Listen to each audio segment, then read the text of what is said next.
Bonjour, bienvenue.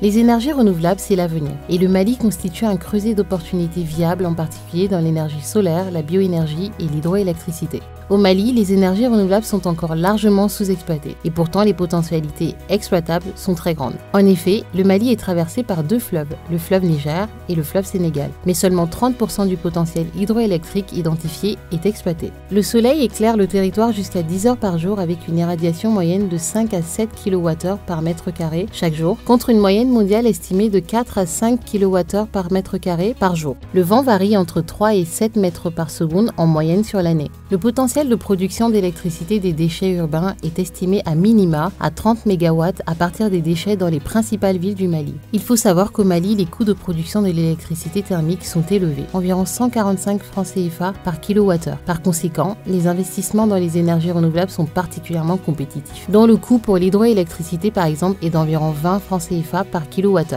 Prenons l'exemple de l'énergie solaire. Elle est très peu utilisée dans le réseau interconnecté de DMSA, unique concessionnaire du Mali, avec moins de 1%.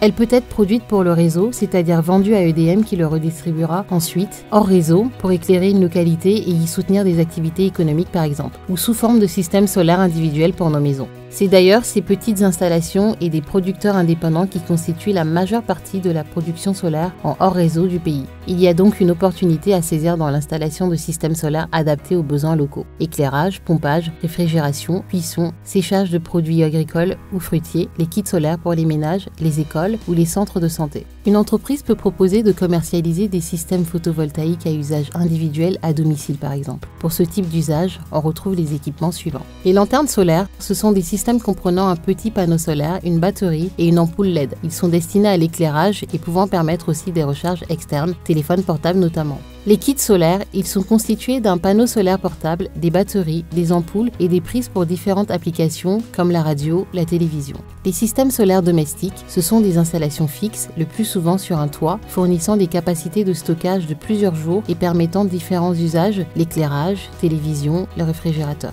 Ou encore à partir d'un micro-réseau photovoltaïque, on peut électrifier un ensemble de maisons, des unités de production motorisées et les infrastructures collectives. En termes de coûts, les systèmes solaires photovoltaïques installés et connectés au réseau des industries ou des ménages offrent à leurs clients à terme une énergie moins chère, plus fiable, c'est-à-dire pas de délestage et plus propre pour l'environnement. Voilà, j'espère vous avoir éclairé, à vous d'en tirer profit.